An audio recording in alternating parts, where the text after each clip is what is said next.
Bonjour, je suis Hakim La'alam et je vous propose ma chronique du mardi 30 avril 2024. Elle s'intitule 14 imams et les chemins de la rédemption, place Pigalle. 14. Ils sont 14 imams marocains ayant officié en France durant Ramadan et qui aujourd'hui, au moment de regagner le royaume béni du commandeur des croyants, manquent à l'appel. Mon Dieu, on ne peut pas rester ainsi, les bras croisés sur la abaya. Il faut s'inquiéter. Les autorités françaises doivent être informées. Momo 6 à la ligne directe de Manu et le reste d'ailleurs, tous ces messages Telegram, TikTok, Tinder et les mots de passe. Il faut aussi demander à Moussa Darmanin d'enclencher l'alerte enlèvement. J'angoisse tout de même. 14 imams marocains qui disparaissent ainsi dans la nature du jour au lendemain de l'Aïd, si pas possible. Le plus inquiétant, c'est qu'il n'y a pas eu de revendication, si la thèse de l'enlèvement est retenue, bien sûr, ni demande de rançon et tout. Rien. On les aurait dit envolés sur leur tapis, les Cheikh el-Jama' pigistes d'El Barbès. Ne reste que quelques traces, rares traces, maigres indices, dans les pioles où ils ont créché durant le mois sacré et sucré. Du papier gras ayant enveloppé des tacos, si l'on se fie à l'odeur pestilentielle qui s'en dégage, et aux nuées de mouches curieuses et fouineuses au diable qui virevoltent au-dessus de ce fatras.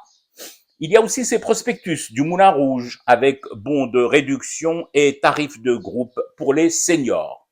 Une carte Michelin avec des tracés de trajet soulignés au stabilo rouge et aucun d'eux ne mène à Lourdes. Et leur passeport, oui, les 14 passeports. C'est ce truc qui est le plus inquiétant à mes yeux.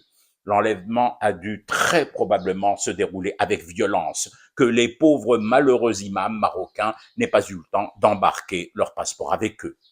Autre truc incompréhensible, l'ambassade de Cannabisland à Paris ne peut pas ne pas être au courant. Et malgré cela, elle ne bouge pas le petit doigt.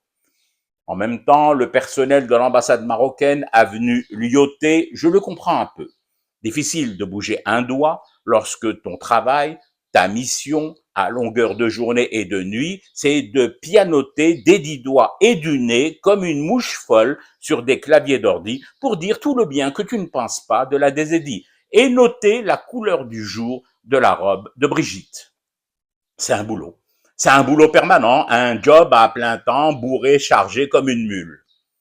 Alors, finalement, le sort de 14 imams marocains, même pas portés disparus par CNews et BFM, habituellement si prompts à s'emparer des mésaventures du moindre gosse des Édiens de 15 ans en fugue, on peut comprendre que ça ne mobilise pas des masses, ni d'ailleurs des masseuses de la Mamounia et des riads associés. Alors moi, fils Bilillah, juste par compassion humaine et parce que, malgré ma mécréance chronique, je m'inquiète du sort de 14 religieux ayant disparu des radars de Pegasus, je lance l'alerte.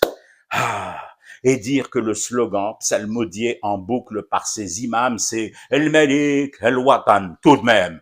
Et ils auraient pu préciser quel Watan avant de disparaître et nous laisser ainsi, sans nouvelles, à fumer du thé pour rester éveillés à ce cauchemar qui continue. C'était Hakim La'alam, la chronique pousse avec dans sa version papier, vidéo et électronique, YouTube, Facebook et X, anciennement Twitter, prend quelques jours de repos. Je vous donne rendez-vous le 12 mai prochain. En attendant, prenez soin de vous.